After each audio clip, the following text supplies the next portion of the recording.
Hello there, gamerinos and gamerinas. Welcome to UnicornStorm. This is Rady, and today I want to take a quick look at Pile Up. Pile Up is a little city building puzzle game created by a group of Turkish high school students who before that have submitted a handful of smaller games to different game jams over at itch.io. Since I don't understand anything on the game store pages, I haven't checked them out yet. But I did play their newest game Pile Up, that grew after 2 years of development into a fully fledged Steam release. So hey, I guess they're doing pretty well. In Pile Up, we have to populate a tiny island, and I mean tiny. There's only room for a handful of buildings until we run out of space, so the only way from here is up.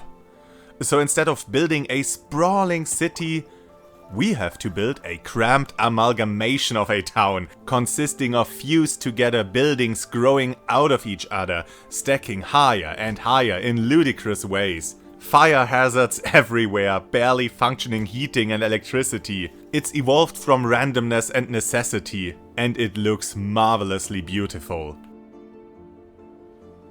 So gameplay-wise, this game is half card game or board game and half base building.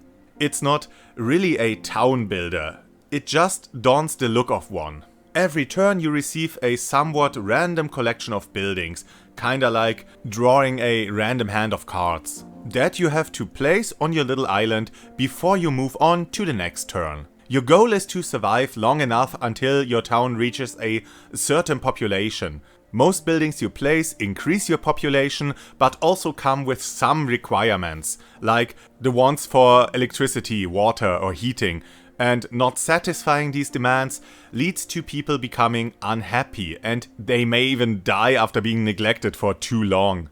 With every turn, the satisfaction requirement increases, so at the start of the game you only need to keep about 20% of your population happy, whereas at the end of the session, you're required to keep 90% happy. And every dead person is permanently subtracted from your total satisfaction.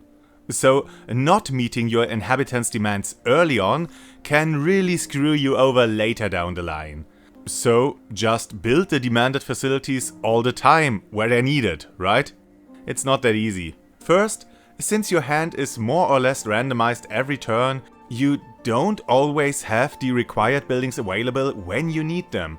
Sometimes it takes 4 or 5 or even more turns to finally draw the card you need. And during all these turns, you have to build more and more buildings that come with even more wants and needs. Next, every necessity, as the buildings to satisfy your inhabitants' needs are called, comes with a drawback.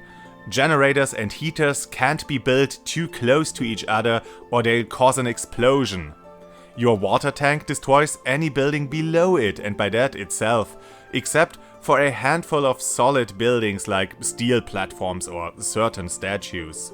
And since you only have this tiny space and constantly place your buildings over one another, you're eventually gonna fill in a gap you left for a necessity or just lose access to it because all the surrounding buildings grew too tall. It's a bit like when you wait for a line piece in Tetris and when you finally give up on it and block the column with something else, 3 in a row will appear. There's a lot more building effects though. Gardens prevent you from building on top of them. And so do tiled roofs that you immediately get after building a storage facility. Constructing a casino gives you a boost in population, but also hands you an additional random building, either a solid statue without further effect, or a statue that fulfills all adjacent buildings' needs, but can't be further built on, or even an hotel that massively increases your population. At the start of the game you have only access to a few buildings, houses of different sizes and factories to produce housing and necessities. And by just playing the game and increasing a town to the next population level, you're rewarded with scrap that you can use to unlock more buildings, which you get during a session every time you reach a population goal. You can unlock a mechanics workshop to instantly drain all factories it is placed adjacent to and just hands you all their yet to be produced buildings at once. Great when you need certain buildings fast. A dump lets you discard one type of building per turn, which gives you a bit of flexibility for when you're waiting for a certain building and don't want to waste even more space. A school gives you a kind of second wind when your satisfaction decreases too much. A tent rescues inhabitants from destroyed buildings and can create a skyscraper.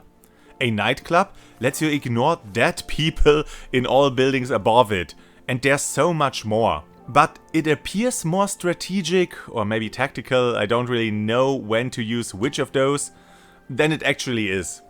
You're mostly just going through the motions, playing the hand you're dealt, scrambling to survive. Sometimes people are just getting angry or even dying en masse, and you can't really do much about it. Sometimes you get a bunch of necessities up front and can't really plan ahead with them, because only later will your buildings become taller and then the previously built necessities will have grown out of range. Getting accustomed to and more experienced with the game systems will help you build your structures more efficiently, with more room for error or opportunities for a comeback, but you still just build every building from your hand each turn. That doesn't mean the game is bad in any way, quite the contrary, it actually achieves what it sets out to.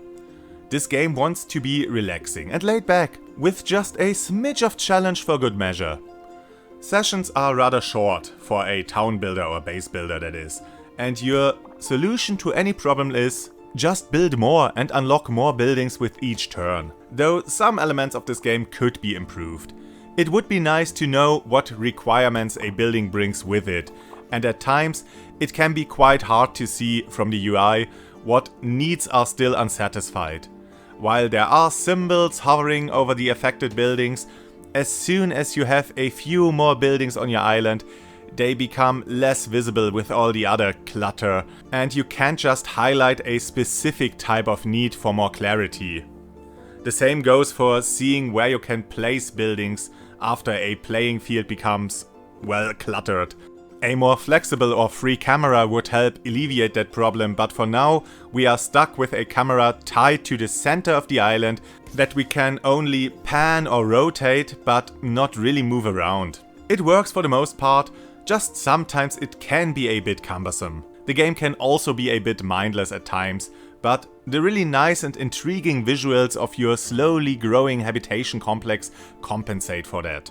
It kinda reminded me of Townscaper at times, with the dynamically changing buildings that merge with each other or detach from one another depending on how you constructed them.